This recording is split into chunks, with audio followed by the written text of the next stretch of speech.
नमस्ते मंडळी, आज आपण पाठराखीण या मालिकेचा आजचा भाग पाहणार आहोत. तर भाग्या म्हणते, प्राजू कोणता सेट घालू, हा घालू का हा घालू? तेव्हा प्राजू म्हणते, दोन्ही छान वाटतात. जर तुला कोणता आवडताय? मला हा आवडला.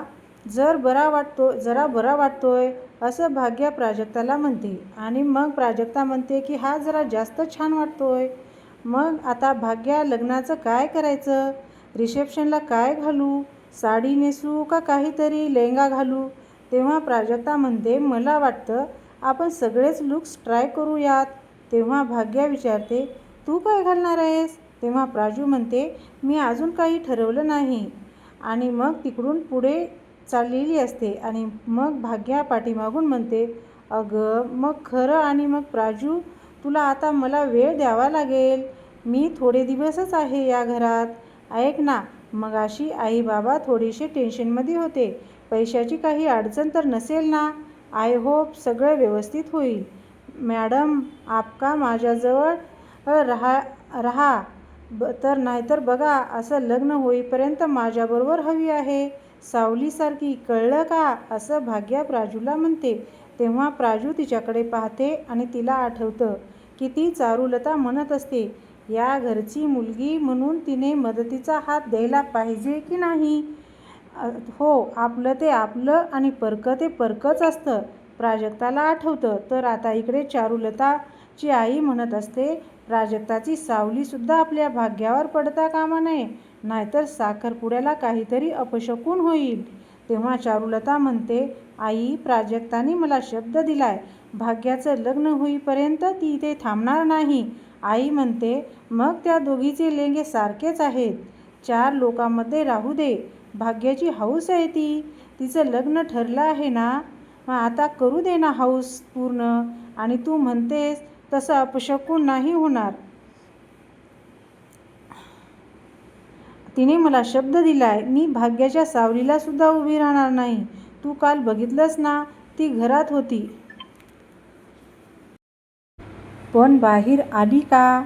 आई म्हणते, कालचं सोड, उद्या साखरपुडा आहे, महत्त्वाचा दिवस आहे.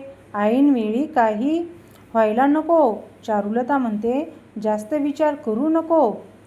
पहिल्या आणि या परिस्थितीमध्ये प्राजक्ता मुलांच्या समोर येणार नाही, असं वचन दिले तिने मला. हे सर्व वहिनी लांबून ऐकत असते आणि ती म्हणत असते की अच्छा, असं आहे तर दोघी मायलेकी मिळून प्राजूला मुलांच्या समोर येऊ देत नाहीत का? तर प्राजू जास्त सुंदर दिसेल म्हणून समोर आली तर त्यांचा विचार बदलेल असं वाटते का त्यांना? मग आता तर प्राजूला तिच्या लाडक्या बहिणीच्या साखरपुड्याच्या मुलांच्या समोर आणायलाच लागेल. बाप रे, केवढी मोठी जबाबदारी आहे माझ्यावर, असं वहिनी म्हणते आणि तिथून निघून जाते. मग आता इकडे कौस्तुभला विचार येतो की बाबा म्हणतात, भाग्याच्या लग्नात काही होईल का रे? हे आठवतं. आणि मग ते पिंटूभाई, तुझ्या बहिणीचं लग्न इथं नाही तर पॅलेसमध्ये होणार, मला 4-5 लाख रुपये दे, तुला पैसे देणार, असं पिंटूभाई म्हणतो. हे सुद्धा कौस्तुभला आठवतं.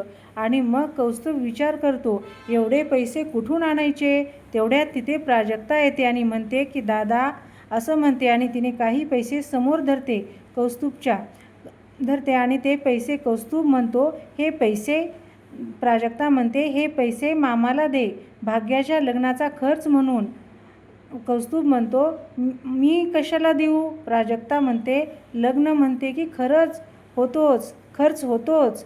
मामांनी दाखवलं नाही तरी त्याला टेन्शन आहे, हे कळतंय मला समजले सगळे. हेच पैसे मामाला तू दे म्हणते, तू दे ना बाबाला, तुझे हे पैसे आहेत. प्राजक्ता म्हणते, म्हणूनच तर तुला द्यायला सांगते. मला माहिती आहे मामा माझ्याकडून पैसे घेणार नाही, त्याला कळता कामा नये की हे पैसे मी दिलेत म्हणून. आणि तू सांग तुझ्याकडून मदत आहे म्हणून. सॉरी दादा, मी तुला खोटं बोलायला सांगते, पण माझ्याकडे काहीच दुसरं ऑप्शन नाही. हे खोटं बोलल्यामुळे जर अडचण दूर होत असेल तर काय हरकत आहे? निदान मला तरी वाटेल ना, मी ह्या घरची मुलगी आहे, कुठली बाहेरची परकी नाही. आणि घरची मुलगी म्हटल्यानंतर माझं घरसुद्धा तेवढंच कर्तव्य आहे ना. मग कौस्तुभ ते पैसे घेतो तेव्हा प्राजक्ता म्हणते, पण दादा एक गोष्ट लक्षात ठेव, कोणालाच कळता कामा नये की हे पैसे मी तुला दिले. आणि प्राजक्ता तिथून निघून जाते. आणि मग आता इकडे भाग्या बसलेली असते तोंडाला फेस पॅक लावून. आणि मग तेवढ्यात प्राजक्ता तिथे येते आणि ती सुद्धा भाग्याच्या जवळ बसते. आणि मग भाग्या तोंडाचा फेस मास्क काढते आणि म्हणते की काय ग, काय झालं? प्राजक्ता म्हणते, उद्याच्या दिवसासाठी मी खूप एक्साइटमेंट आहे. तुझी एंगेजमेंट ना खूप धूमधडाक्यात होणार आहे बघ. तेव्हा भाग्या म्हणते, तुला आत्ता कळतंय माझा उद्या साखरपुडा आहे? तेव्हा प्राजक्ता म्हणते, आणि प्राजक्ताला आठवतं की मामी म्हणत असते, तुला जर तिचं चांगलं व्हावं असं वाटत असेल तर तू तिच्यापासून लांब राहा. तेव्हा प्राजक्ता वचन देते की मी भाग्याच्या सुखाच्या आड कधीच येणार नाही मामी, असं प्राजक्ताला आठवतं. तेव्हा भाग्या म्हणते, काय ग, कुठे हरवलीस?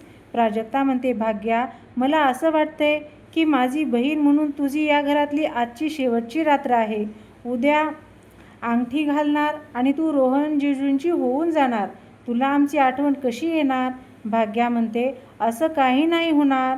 आधी तू मग रोहन, कळलं का? प्राजक्ता म्हणते, नक्की? भाग्या म्हणते, प्राजक्ता म्हणते, प्रायोरिटीज बदलतील ना. आत्तापर्यंत तू सगळं माझ्यासोबत शेअर करायचीस, आता तुला बोलायला रोहन जिजू असतील. आणि मग आता इकडे आलोकच्या घरचा सीन दाखवलेला असतो. आलोक हा झोपलेला असतो आणि त्याची वहिनी म्हणते, ती विधी वहिनी लपून आतमध्ये येते. हळूहळू दबक्या पावलाने ती आतमध्ये येत असते आणि ती काहीतरी शोधत असते.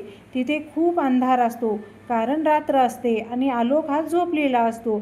विधी म्हणते, याची फजिती करायची असेल तर मला याचा माउंट ऑर्गन शोधायला हवा आणि घ्यायला हवा, असं म्हणते. आणि ते कुठे ठेवले असतील असा विचार करते आणि मग ती इकडे तिकडे शोधत असते. आणि मग तो डोक्याला हात लावते आणि इकडे तिकडे अजून शोधत असते ती अंधारातच. आणि मग तिथे काहीतरी वाजतं आणि काहीतरी खाली पडतं. आणि मग परत एकदा विधी डोक्याला हात लावते, परत एकदा आणि मग तिला तो माउथ ऑर्गन दिसतो, पण तो दिसतो आलोकच्या उशीखाली. मग आता इकडे भाग्या म्हणते, रोहन, थोडा मला आकोड वाटतोय. अगं, बघण्याच्या कार्यक्रमाला आम्हाला साधं हाय हॅलो पण करता आलं नाही. मला त्याच्याशी एकट्यात बोलायचं होतं. म्हणजे मला बोलायला कसा आहे, त्याचा स्वभाव कसा आहे, काहीच माहीत नाही. हे उद्या माझ्यासाठी एक काम करशील का? एकांतात बोलायला वेळ मिळेल असं काही जमवशील का? जमेल ना तुला प्राजक्ता? भाग्या, माझी इच्छा असूनही मला तुझ्या साखरपुड्यापासून दूर राहावं लागेल. सॉरी भाग्या, असं प्राजक्ता मनातल्या मनात म्हणत असते.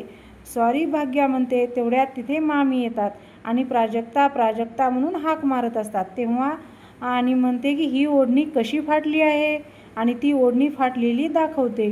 आणि मग प्राजक्ताला आठवतं की काल ओढणी फाडून तिने आलोकच्या बोटाला बांधलेली असते, रक्त निघालेलं असतं, म्हणून आधीच काय खर्च कमी आहेत. भाग्या म्हणते, अगं आई, पण मामी म्हणते, असं बोलू नकोस, पैसे काय झाडाला लागतात एवढा खर्च वाढवायचा? प्राजक्ता म्हणते, मामी दे माझ्याकडे ती ओढणी, मी काहीतरी करते यावर. भाग्या म्हणते, त्याचं एवढं काय ग? मामी म्हणते, ओढणी नाही तर हिचं नशीबच फाटले. तेव्हा प्राजक्ता मामीकडे पाहते. कळणार नाही असं मामी म्हणते आणि तिथून निघून जाते. भाग्या म्हणते, ओढणी आणि नशिबाचा काय संबंध आहे? आणि मग तिला परत आठवतं की ती ओढणी आलोकच्या हाताला बांधलेली परत एकदा आठवतं. आणि मग प्राजक्ता मनातल्या मनात म्हणते की कोण होता तो माणूस आणि एवढा का घाबरला होता? मग आता इकडे विधी आलोकच्या रूममध्ये आलेली असते आणि ती शोधत असते माउथ ऑर्गन. आणि मग तो असतो आलोकच्या उशीखाली. आणि मग ती हळूच त्या उशीखालचा माउथ ऑर्गन काढून घेत असते. आणि तेवढ्यात आलोक उठतो आणि मग तो परत लांब सरकते. अजून आलोक झोपला की हळूच तो माउथ ऑर्गन काढून घेते आणि हळूहळू असं चाललेली असते. आणि परत मग ती खूप खुश होते. मग इकडे भाग्या प्राजक्ताला म्हणते, काय ग, कशी फाटली ओढणी? सूर्यवंशीच्या घरात फाटलेली दिसतीये, मोहीमध्ये दाखवतात तसं. आलोकच्या घड्याळीला अडकून फाटली वाटतं ओढणी. प्राजक्ता म्हणते, गप ग गप. तेव्हा भाग्या गाणं म्हणत असते की सहेली रेशम की डोली. तेव्हा प्राजक्ता म्हणते, तुझं काहीतरीच असतं बघ. माझ्या लग्नाला तेव्हा प्राजक्ता चूक करते आणि मग इकडचं विधी तो माउंट ऑर्गन घेऊन तिथे थांबलेली असते. तेवढ्यात आलोक पाठीमागून येतो आणि तो चादर तिच्या अंगावर टाकतो आणि तिला दाबून चोर चोर चोर असं ओरडत असतो आणि ओढतसुद्धा असतो. चोर चोर म्हणून चोरी करायला आला असं म्हणून तिला धरतो आणि आता मी सर्वांना बोलवणार असं सुद्धा सांगत असतो. तिला पकडून देतो. तो बोलत असतो. तेवढ्यात आलोकचा भाऊ येतो आणि तो त्याला काहीतरी बेशुद्धीचं औषध असलेला रुमाल त्या आलोकच्या तोंडाला लावतो आणि आलोकला बेशुद्ध करतो आणि विधी सुटते. आता तुला आता बेशुद्ध झालेला असतो. आता मग तुला बेडवर खाली झोपवतात. तो म्हणतो, इथे कशाला आली आहे? तुला 1000 वेळा सांगितलं, जे करायचं आहे ते मला सांगून कर. नशीब मी वेळेवर आलो आणि याला बेशुद्ध केले. तेव्हा विधी म्हणते, आपलं ठरलं होतं. तेव्हा तिचा नवरा म्हणतो की वाचली आहे आज. हे जनावर किती भयानक आहे माहिती आहे ना? विधी म्हणते, अशी अवस्था असूनसुद्धा सूर्यवंशी घराण्याची सगळी प्रॉपर्टी ह्याच्या नावावर आहे. तेव्हा तिचा नवरा म्हणतो, आमचे आजोबा त्यांनी हे सगळं घोळ घालून ठेवलाय. जाताना सगळे प्रॉपर्टी, पैसा, बिझनेस या आलोकच्या नावावर आणि त्या मोठी आईच्या नावावर करून गेलेत. म्हणून तर याला पापापोता करून ठेवावा लागतो. यायला मला कसली हौस नाही. आता मग इकडे कौस्तुभ बाहेर आलेला असतो आणि तो पिंटूभाईला भेटलेला असतो आणि पिंटूभाई म्हणतो की पैसे. तेव्हा त्याला पैसे देतो. तेव्हा एवढेच का असा पिंटूभाई म्हणतो. मग कौस्तुभ अजून पैसे काढून देतो आणि मग सगळेच पैसे प्राजक्ताने दिलेले होते ते पैसे पिंटूभाईला देतो. तेव्हा पिंटूभाई म्हणतो की कौस्तुभ शेठ, असा मोठा गेम खेळला ना आता. बघा आता तुम्ही मोठा माणूस होणार असं पिंटूभाई म्हणतो. कौस्तुभ म्हणतो, तुम्ही म्हणाल तसं होईल ना. 5 लाखाचे 10 लाख होतील ना. तेव्हा पिंटूभाई म्हणतो की भरोसा नाही का? हे घ्या पैसे परत म्हणतो आणि पिंटूभाई तिथून निघून चाललेला असतो. पण चुकलं म्हणत पिंटूभाई आई शपथ म्हणतो. आई शपथ घेतलो म्हणून थांबलो असं पिंटूभाई परत म्हणतो. आता पण नीट विचार कर आणि फायनल काय ते सांग मला. कौस्तुभ म्हणतो, फायनल आहे आणि मग हे पैसे ठेवा. तेव्हा विधी इकडे म्हणते की उद्या सूर्यवंशी घरात सर्कस होईल आणि ह्या सर्कसचा जोकर आहे हे जनावर. तेव्हा तिचा नवरा म्हणतो, काय बोलतेस तू? आणि तू माउथ ऑर्गन हातात घेते आणि सूर्यवंशीच्या घरात उद्या असं काय घडणार आहे? हे जनावर उद्या त्या स्वतः प्राजक्ताच्या अंगावर धावून जाईल आणि त्या प्राजक्ताला घाबरून हे ट्युशन सोडून पळून निघून जाईल. माझा बदला पण पुरा होईल आणि ती प्राजक्ता पण निघून जाईल. मोठी आईसुद्धा या जनावराला पिंजऱ्यात टाकावे लागेल. म्हणजे प्राजक्ता गेल्याने माझ्या मनाचा बदला पण घेता येईल आणि हे जनावरसुद्धा त्या पिंजऱ्यात गप्प पडून राहील असं विधी म्हणत असते. एका दगडात 2 पक्षी. मग पिंटूभाई सर्व पैसे कौस्तुभच्या हातात देतात आणि मग त्यातले 1 लाखच मला दे आणि आता 1 लाखाचे मी 2 लाख करणार. म्हणजे तुला आपल्यावर विश्वास नाही का? असं पिंटूभाई 1 लाखाचे 2 लाख करणार, 2 लाखाचे 4 लाख करणार. कौस्तुभ शेठ, एवढा विचार नाही करायचा. आता पैशाचा पाऊसच पाऊस पडणार असं पिंटूभाई म्हणतो. तेव्हा एन्जॉय असं म्हणतो आणि तो जोरात असं तिथून निघून जातो आणि कौस्तुभ पण वा म्हणतो. मग आता इकडे विधीचा नवरा म्हणजे आलोकचा भाऊ म्हणतो, रिंग मास्टर. विधी म्हणते, वा, उद्या बघ मी काय करते ते. तू एक गोष्ट लक्षात ठेव, अजिबात आलोक बरा होता कामा नये. कारण हा जर बरा नाही झाला तरच संपूर्ण सूर्यवंशी इंडस्ट्रीचा कारभार तुझ्या हातात येईल आणि मग पैसाच पैसा असं विधी म्हणते आणि दोघेही हसत असतात. मग आलोकचा भाऊ, याच्या आधी ही आवरावर करावी लागणार ना, कळलं ना? चादर नीट ठेव, मी याला झोपवतो असं आलोकचा भाऊ म्हणतो आणि त्याला झोपवतो. तो विधी नीटनेटकं करत असते. सर्व नीट ठेवत असतात आणि मग तिथून दोघेही हळूच निघून जातात. तर आता दुसऱ्या दिवशीचा दिवस उजळतो आणि इकडे प्राजक्ताच्या घरी बाबा चिंता करत असतात प्राजक्ताचे मामा इकडून तिकडं फेऱ्या मारतात. तर चारूची आई म्हणते, भाग्या, साखरपुड्याचा दिवस आला आता. या घरात थोडेच दिवस उरलेत. भाग्या म्हणते, आजी लग्न करते म्हणजे हे घर विसरेन असं नाही. हे घर माझं होतं आणि माझंच राहणार. आजी म्हणते, हो ग हो. मग प्राजूचे मामा विचार करतात, साखरपुड्याचा दिवस आला. साखरपुड्याच्या अंगठ्या, मुलासाठी चेन कुठून आणायची? आणि मग तेवढ्यात तृप्ती येते आणि बाबा विचारतात, कौस्तुभ कुठे गेलाय माहिती आहे का तृप्ती? तृप्ती म्हणते, सकाळपासूनच बाहेर गेलेत. कुठे आहेत माहिती नाहीत. बाबा म्हणतात, मग प्राजक्ता म्हणते, मस्त दिसतेस एकदम, ग्लो आलाय, नवीन नवरी शोभतेस बरं. आणि एकदम मग यामध्ये विश्वासच बसत नाही. काय नाही, तो दिवस आला. तर ती म्हणते, दिवस तर आलाय, कार्य निर्विघ्नपणे पार पडलं म्हणजे झालं. आजी म्हणते, बोलली शेवटी तृप्ती. तृप्ती म्हणते, काय चुकलं यात माझं? आजी सगळंच शुभ हो असंच म्हणत होते. मला होणार मला. तेव्हा प्राजक्ता मान हलवते. चारुलता प्राजक्ताला म्हणते, तुला जायचे ना आज? आजी म्हणतात, हो तर. सुट्टी घेऊन कसं चालेल? भाग्या म्हणते, प्राजू तू कुठेही जाणार नाहीस. आजी म्हणते, आम्ही सगळेजण आहोत ना, घेऊ सांभाळून सगळं. आणि साखरपुडा म्हणजे लग्न नाही ग, तेवढी तयारी करावी लागतच नाही. भाग्या म्हणते, प्राजू तूच सांग काय करणार आहेस ते? तेव्हा प्राजक्ता म्हणते, माझी नवीन नोकरी आहे आणि मुलांच्या परीक्षा पण सुरू आहेत ना, त्यामुळे मला जावं लागेल ग.